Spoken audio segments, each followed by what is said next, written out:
Eagle FC 44, Kharitonov versus Sponge, full card prediction. We got Sponge versus Kharitonov in the heavyweight main event. Checco versus Evans, Borg versus Gibson, Kuramagomedov versus Howard, Njokuani versus Raimond Magomedaliev, Arman Ospanov, Dylan Salvador, Shaun, Yorgan, Castro, Loik, Radzhabov, Zane, and then two other fights that we're actually not going to be looking at in this video, but it's going to be a banger of a card. Let's get into the first fight right here in the 165-pound division. Loik, Radzhabov, and Zane in the 165 catchweight division.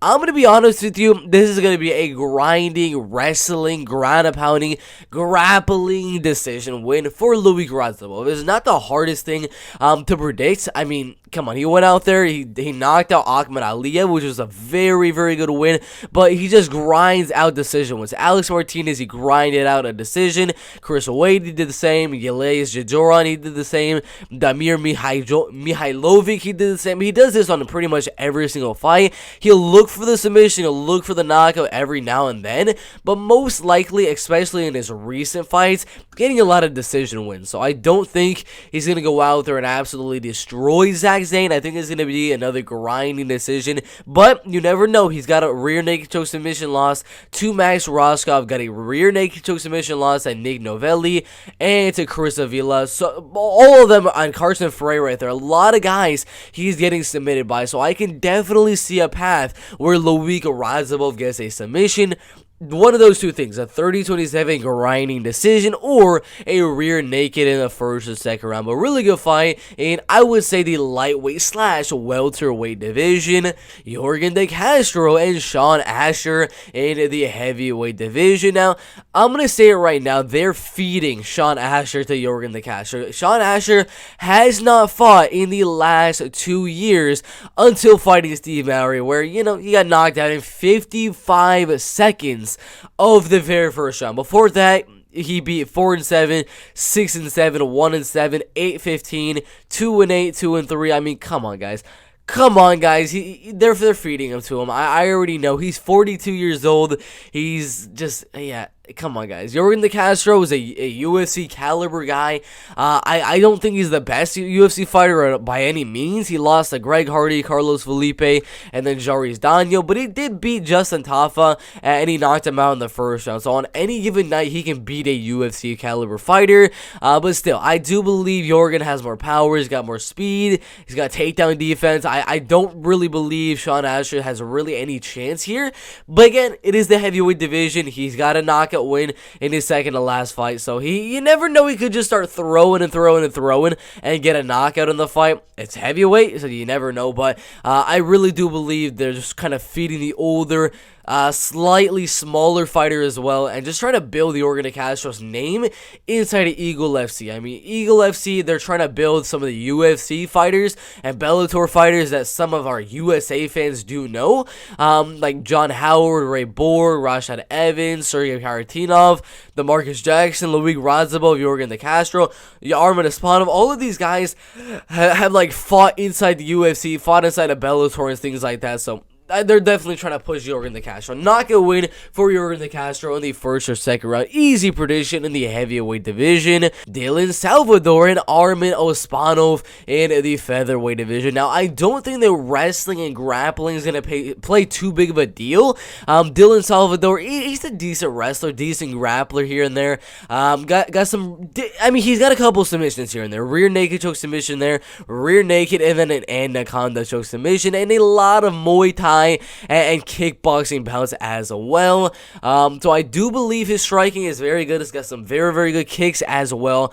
But mainly how he gets his wins is by his submission. He submitted Kenny Porter the second and Joshua Anderson right there. Some solid wins, I would say, but fighting a guy like Arman Ospanov, the fight's staying on the feet. Arman has very, very good hips, really good takedown defense, and this fight will be a striking one. And I'm going to say right now, yeah, most likely there's going to be a knockout. knockout. Either Arman Ospanov is going to get the knockout, or Dylan Salvador is going to land some crazy kick and get the knockout with his Muay Thai skills. And to be quite honest with you, Arman's going to win. He's got that crazy flying knee on Lom Ali Esquiju, if I'm saying that one correct, and that knockout in a Razul Mirzaev. So I do believe Arman, being the more powerful guy, being the slightly taller, lengthier guy as well, he's very good at going in and out, in and out, in and out, and he's so explosive. So at any time, he can just throw a big overhand right, a flying knee, a head kick, and it lands with some really, really good force. So I do believe eventually in this fight, Arman will catch the chin of Dylan Salvador and get the knockout. Really good fight in the featherweight division.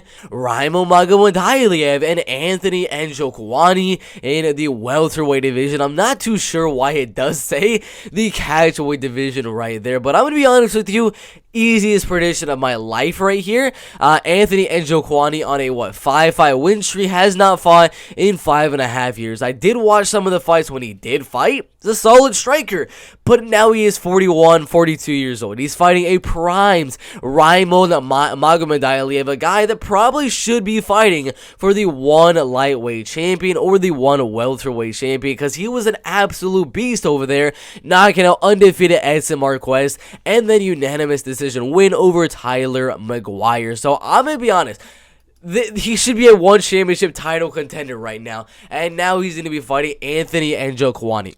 I mean, come on. Raimond Magomedaliev has really good takedown defense, very, very good striking as well, and whenever he wants to, he can easily take the fight down and get a submission. But he's got the striking as well, got that knockout win over Edson Marquez, got his back to the cage and just popped him with a big right hand and knocked him out. I don't think he's going to knock out Anthony, because Anthony is still a pretty solid striker, but I do think eventually Raimond will take him down and submit him in the first or second round. A really good fight in the welterweight division. John Howard and Ramazan Kuramagomedov in the welterweight division. Now, you never know with John Howard right here. He's 38 years old. He's fought way back in 2004 inside of, I don't even know, Combat Zone 8 over there. I mean, he's been fighting forever, fighting Jake Ellenberger, Thiago Alves, Matt Brown, going on a crazy, crazy win streak, getting back in the UFC, beating Uriah Hall, fighting Lorenz Larkin, beating, I don't even know, that Ray Cooper III, Ozzy Alvarez. He's beaten a lot of very solid guys, and he's a good underdog as well. Wow, he was like a 6-1 underdog against Ray Cooper III and knocked him out in the very first round. So you can never be too sure in a John Howard fight, because he has power, and he can definitely knock out Ramazan Kuramagomedov. But Ramazan is UFC caliber. He fought on Dana White's Contender Series in 2019. Decision Jordan Williams. He definitely should have got the unanimous decision. Not too sure why it was a split. Then he was supposed to fight in the UFC against Alex Oliveira, a UFC fighter, and guess what? He was the favorite. That right there alone should tell you that Ramazan Kuramagomedov is UFC caliber. He's very tall, very, very lengthy, going to be like, what, 4-5 inches taller than John Howard, maybe even longer than that, and he's a very good kicker. He's got really good body case, really, really solid leg case, and he's going to have the advantage on the ground. So wherever the fight goes, if it stays on the feet and the striking, I do believe Ramazan with the kicking game, very good leg case, will win a decision. If it goes to the ground, I think he will get the submission. So decision win or a submission win for Ramazan Kuramagomedov. Really good fight in the welterweight division. Ray Borg and Cody Gibson in the bantamweight division. Really good fight here. 28 years old for Ray Borg and 34 years old for Cody Gibson right there, who's going to be crazy, crazy tall, having a 6-inch height advantage and a 8-inch reach advantage right there. That is absolutely insane. Now, for this fight, I think it's a 50-51. I'm going to be honest with you, very, very close. That height and that reach of Cody Gibson always gives him a good advantage. I mean, in the last fight with John Dodson, he really used that height and reach to stay at range and just keep on jabbing 1-2 in John Dodson for pretty much that entire fight, and he won it by a unanimous decision. Not a lot of people thought he was going to win that one, because a lot of people thought John Dodson would just pressure him the whole entire fight and win that way, but it was really Cody Gibson the one pressuring John Dodson, and I don't think that's going to happen win for Ray Borg. Ray is not a guy that you're going to be pressuring the entire fight. Ray is not going to be pressured. He will be the one pressuring you, and Cody Gibson has not dealt with that pressure before. The wrestling and grappling, I don't really think is going to play too big of a factor here, but Ray Borg being the better striker overall, the more powerful guy, having the more volume, he's just going to pressure out Cody Gibson, get his back into the cage, and keep on throwing combinations, keep on coming forward, and for those reasons, I will be going to Ray Borg to win the fight by a 29-28 decision. One round might go to Cody Gibson, but overall, it should be a decision win for Ray Borg right there. Rashad Evans and Gabriel Checco in the light heavyweight division. It's been a while since Rashad has fought. I mean, when was his last fight? What, 3.5 years ago against Anthony Smith? He got knocked out. Before that, lost a decision to Sam Alvey, lost a decision to Daniel Kelly, got knocked out by Glover Teixeira, and he got a decision loss to Ryan Bader. He did beat Chael Sonnen, Dan Henderson, Phil Davis, Tito Ortiz, Quinton Rampage Jackson, Thiago Silva, Forrest Griffin, Chuck Liddell, Michael Bisping, all of these guys.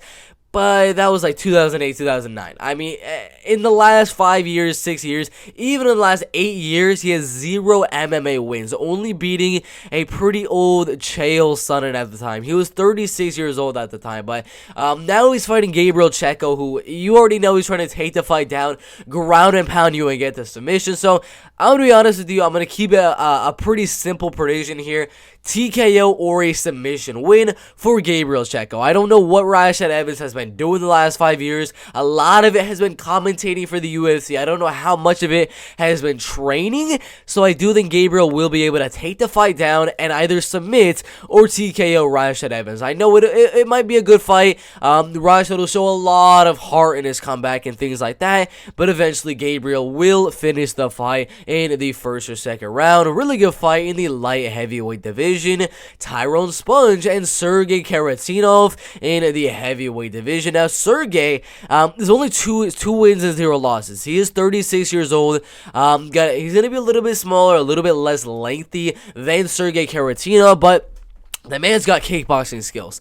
That is why his MMA record really is not that long, because he's a 14-0 boxer, and he does have a couple of kickboxing fights here and there as well. Yeah, but he's won pretty much every kickboxing fight as well. So, except for Amir Zayaida way back in 2007, Rio Goto back in 2004, and then Amir Zayaida back in 2002. Those are the only fights that he has lost. The man is an amazing striker. Yes, Sergei could go out there with a wrestling and grappling game plan, but overall, if the fight does stay on the feet, Tyrone has deadly body kicks, deadly leg kicks. He's really good at standing on the outside, just going in and out. And fighting a guy like Sergei, who does not do good on the back foot, I mean, he could be on the front foot, obviously, but if he is on the front foot, he's going to walk into a lot of jabs, a lot of 1-2s, a lot of body kicks, a lot of leg kicks. It's going to really frustrate Sergei here. A lot of people think there's going to be a knockout here.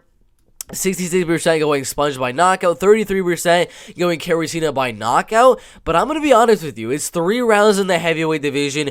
Tyrone Sponge, he's got a decision win in his last fight 8 years ago, against Anjo Deanda inside the World Series of Fighting, but I'm going to be honest with you, I do believe Tyrone Sponge is going to get a decision here. He's got power, he's got power in his hands, of course, and Sergei has a lot of his losses coming by knockout here, but I have a feeling we're going to see a decision. I have a very weird feeling this fight will go to a decision. It's not likely. I mean, don't get me wrong. I can 100% totally see Tyrone Sponge going out there, knocking and starching Sergei Kharitonov in the very first round. But I don't know. I have a feeling Tyrone's going to play it safe because he knows the power that Sergei Kharitonov does have, and he's going to kind of point strike for the win. He's going to be landing little snapping body kicks, little snapping leg kicks, jabbing a 1-2, and not really going for that finish. Just keeping the fight at range, playing it safe, and winning a decision. That's my prediction for that fight in the heavyweight division. But yeah, guys, that is my full card prediction for Eagle FC 44, Kharitonov versus Sponge. I got Tyrone Sponge winning that one. Gabriel Checco, Ray Borg, Ramazan, Kuramagomedov, Raimond, Magomedaliev, Arman, Ospanov, Yorgan, Castro, and Loik, Radzhabov. Those are all favorites on the card, but in terms of who out of of all the underdogs I think has the biggest chance to win, it would be either Cody Gibson or it would have to be Cody Gibson, Sergei Kharitonov. Those would be the two biggest underdogs of the card in my opinion. And then third would probably be John Howard, because you never know with that guy. But yeah, that is my full card prediction for Eagle FC 44 Kharitonov versus Sponge. Like, subscribe, and we'll see you in the next one. Let's go.